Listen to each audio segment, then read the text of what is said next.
Assalamu alaikum. Hi viewers, welcome to Manha Total Herbal Hair Care. நான் ஏற்கனவே உங்களுக்கு short film போட்டிருப்பேன் மீன் வாங்கிட்டு வர மாதிரி. அந்த மீனை நான் என்ன செய்கிறேங்கிறத உங்களுக்கும் அதை எப்படி ஃப்ரிட்ஜில் நான் கழுவி போட போகிறேங்கிறதையும் தான் இந்த வீடியோவில் நம்ம முழுசாக பார்க்க போகிறோம். அதாவது முதல்ல வாங்கிட்டு வந்த மீனை வந்துட்டு நீங்கள் பார்ட்ஸாக முதல்ல எடுத்துக்குங்க.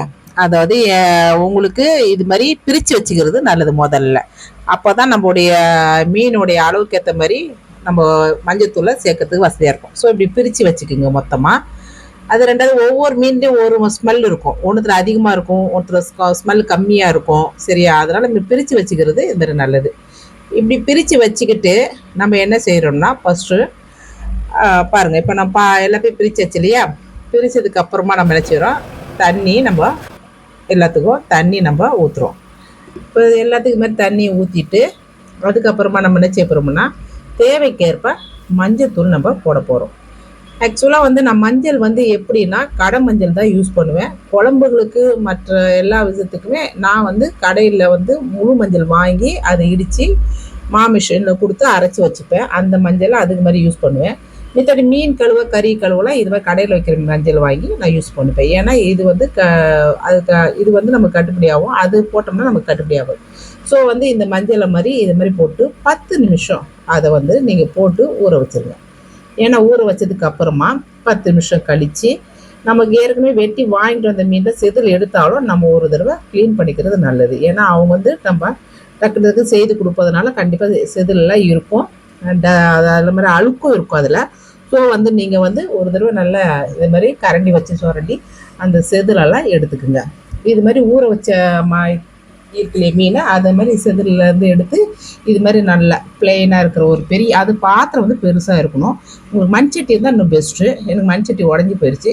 ஸோ வந்து நான் பெரிய பாத்திரம் எடுத்துக்கிறேன். சின்ன மீன் கொஞ்சம் மீனாக இருந்தால் கூட பெரிய சட்டியில் எடுத்துக்கிட்டேன். நம்ம அதை உப்பு போட்டு பெரட்ட கொள்ளத்துக்கு ஈஸியாக இருக்கும். இப்போ பார்த்தீங்கன்னா அடுத்த ஸ்டெப் வந்து உப்பு போட்டு நம்ம பெரட்டுறேன். நான் ஏன் உப்பு போட்டு பெரட்டுறேன்னா மீன் வந்து கெட்டு போகாமல் இருக்கும்.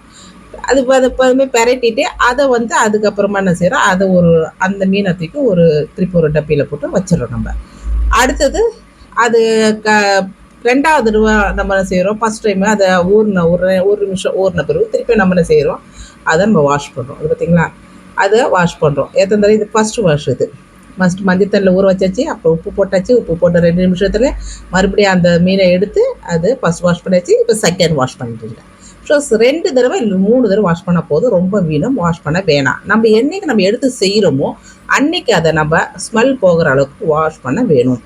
இப்போ வந்துட்டு இது மாதிரி வந்துட்டு 2 தடவை இப்போ நான் இப்போ கணக்குக்கு 3 தடவை ஆயிடுச்சு. 3 தடவை வாஷ் பண்ணி வச்சாச்சு. இது என்ன மீனுங்கிறது நீங்களே சொல்லுங்கள் பார்க்கலாம். அதாவது நான் வாங்கிட்டு வந்துட்டேன். இதில் 2-3 மீன் பேர் தான் எனக்கு தெரியும். மற்ற மீன் பேர்லாம் அவங்க சொன்னாங்க, பட் எனக்கு மைண்டில் இல்லை. நீங்கள் தெரிஞ்சால் எனக்கு கமெண்ட் பண்ணுங்கள் தயவுசெய்து. இப்போ பார்த்தீங்கன்னா அடுத்த மீன், அது முதல்ல கழுவுன மீன் வந்து சின்ன வஞ்சரம். சரியா? இது என்ன மீன் எனக்கு ஆக்சுவலாக தெரியல. அவன் சொல்லும்போது என்ன ஒரு மீன் சொன்னான், என்ன பேருங்கிறது அந்த டைமில் நினைவு வச்சுக்கணும்னு பார்த்தா மறந்துச்சு. நான் அப்பவுமே உங்களுக்கு வீடியோ எடுக்கணும்னு நினச்சேன், பட் அந்த டைமில் எனக்கு யோசனை வரலை. ஸோ இப்போ எடுத்துகிட்டு வந்ததுக்கப்புறம் தான் இது யோசனை வந்தது எனக்கு.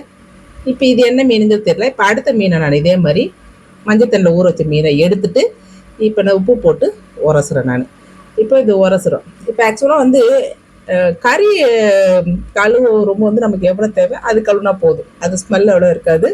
ரெண்டாவது அது சத்து ஒன்றும் குறைய போகிறது. ஆனால் மீனுக்கு எவ்வளோ நம்ம தேய்ச்சி நல்ல தண்ணி பியூர் ஒயிட் வர மாதிரி நம்ம கழுவி எடுக்கிறோமோ அந்த அளவு குழம்பு ருசியாக இருக்கும். இப்போ நீங்கள் பார்த்தீங்கன்னா இப்போ வந்து இது ஃப்ரிட்ஜுக்குள்ளே போடுறதுனால நான் வந்து ஜஸ்ட் 2 மடங்கு தான் 2 தடவை தான் நான் கழுவுறேன். இப்போ பாருங்கள், இது வந்து கழுவிட்டு ஒவ்வொரு தடவையும் இது மாதிரி ஃபில்ட்ரு பண்ணோம்னா இதில் இருக்கிற அந்த முதல்ல கழுவுன அழுக்கெல்லாம் அதெல்லாம் அது வடிஞ்சிடும். ஸோ 2வது தடவை வாஷ் பண்ணுறதுக்கு ஈஸியாக இருக்கும். அப்புறம் பாருங்கள் அடுத்த மீன். இந்த மீன் என்ன மீனும் தெரியலை. சரியா? இது என்ன மீனுங்கிறத நீங்கள் கமெண்ட் பண்ணி சொல்லுங்கள். இது என்னமோ வரியாக இருந்துச்சு. சரியா? அது வரியாக இல்லை, இது என்னமோ ஒரு மீன் சொன்னாங்க. பட் வந்து நான் எப்பவும் ஆசைப்பட்டு வாங்கி சாப்பிட்ற மீனை அன்றைக்கி நான் வாங்கிட்டு வரல. ஏன்னா டிஃப்ரெண்ட்டாக இருக்கும்போது சொல்லுவோம், டிஃப்ரெண்ட்டாக வாங்கி சாப்பிட்டு பார்ப்போமே, எப்பவும் சாப்பிட்டதே ஏன் சாப்பிடணும் அப்படின்னு ஒரு இதில் தான் நான் அவங்க சொல்கிற மாதிரி இந்த மீன் நல்லா இருக்குமா, அந்த மீன் நல்லா இருக்குமா அப்படின்னு அவங்ககிட்ட எல்லாம் சஜஷன் கேட்டு, நல்லா இருக்கும் மேடம், இது நல்லாயிருக்கும், இதில் ஒத்த முள் தான், இதில் முள்ளெலாம் நிறையா இருக்காது அப்படி இப்படி சொன்னாங்க. பேரும் கேட்டேன், பட் எனக்கு மைண்டில் அது நிற்கலை. சரியா? உங்களுக்கு தெரிஞ்சால் இதோடைய பேர் என்னங்கிறது எனக்கு கமெண்ட் பண்ணுங்கள். சரியா? இதே மாதிரி நான் இது அடுத்த மீன் அதே மாதிரி சுரண்டிக்கு ரெடி பண்ணிகிட்டு இருக்கேன். இப்போ வந்துட்டு இது நம்ம மஞ்சள் தண்ணியில் இருக்கணும். ஆல்ரெடி ஒரு 10 நிமிஷம் ஊற வச்சாச்சு. இப்போ நம்ம இது சுரண்டி எடுக்கிறோம். இப்போ அடுத்து உப்பு போட போகிறோம். அப்புறமா அதை உப்பு போட்டுட்டு அதையும் நம்ம தேய்க்க போகிறோம். தேய்ச்சிக்கிட்டு அதாவது நம்ம ஏன் தேய்க்கிறோம் அப்படின்னு பார்த்தீங்கன்னா, அந்த உப்பை போட்டு எதுக்கு தேய்க்கிறோம்னா அதில் வந்து செதில் இருந்தால் வந்துடும். ஸோ அதுக்காக தான் உப்பை போட்டு தேய்க்கிறது. ரெண்டாவது உப்பு தண்ணியில் ஊறும் போது அது கொஞ்சம் மீன் வந்து கொஞ்சம் ரஃப்பாக இருக்கும், ஹார்டாக இருக்கும். சரியா? குழந்தைக்கு மீன் கூட கொஞ்சம் ஹார்டாக இருக்கும். ஸோ 2வது வாஷும் முடிஞ்சு 2வது வாஷும் நான் பண்ணிக்கிட்டு இருக்கேன். இதை நம்ம வாஷ் பண்ண பிறகு அதையும் தூக்கி நம்ம இன்னொரு ட்ரேயில் போட்டு வச்சிடுறோம். சரியா? அடுத்தது வந்துட்டு இந்த மீனில் வந்து இப்போ முடிஞ்சிருச்சு. இப்போ எல்லாத்தையும் மஞ்சள் போட்டு ஃபைனல் பண்ணுறேன். இதே மாதிரி தான் எல்லா மீனையும் கழுவி நீங்கள் ரெடி பண்ண பிறகு லாஸ்ட்டில் இது மாதிரி மஞ்சள் போட்டு அது 2-3 தடவை வாஷ் பண்ண பிறகு 2-3 தடவை வாஷ் பண்ண பிறகு இது மாதிரி மஞ்சள் அந்த மாதிரி போட்டு நீங்கள் என்ன செய்யுங்க, உங்களுக்கு எந்த ட்ரே வேணுமோ எந்த ஃப்ரிட்ஜில் போகுமோ அதுக்கேற்ற மாதிரி பாத்திரத்தில் வச்சு நீங்கள் ஸ்டோரேஜ் பண்ணிக்கோங்க. பார்த்தீங்களா நான் இப்படி பண்ணிட்டேன் நான். ஸோ வந்துட்டு இது வந்து இன்றைக்கி வரையும் நான் வாங்கிட்டு வந்த மீனில் இது 3 மீனை தான் நான் ஃப்ரிட்ஜில் போட போகிறேன். மீதி வந்து நான் அன்றைக்கி செய்கிறதுக்காக நான் எடுத்து வச்சுட்டேன். அதை நான் வந்து அடுத்த வீடியோ உங்களுக்கு கண்டிப்பாக நான் போடுறேன். இதை எப்படி செஞ்சேங்கிறத உங்களுக்கு போடுறேன். இப்போ இது வந்து நான் ஸ்டோரேஜ் பண்ணுறேன். ஸோ இதை வந்து ஃப்ரிட்ஜில் போய் நான் ஸ்டோரேஜ் பண்ணிகிட்ருக்கேன் பாருங்கள்.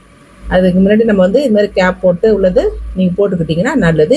இது நீங்கள் எடுத்து செய்கிறீங்களா, செய்கிறதுக்கு முன்னாடி ஒரு 2 ஹவர் 3 ஹவருக்கு முன்னாடியே எடுத்து வச்சுட்டு செய்யுங்க. அது மாதிரி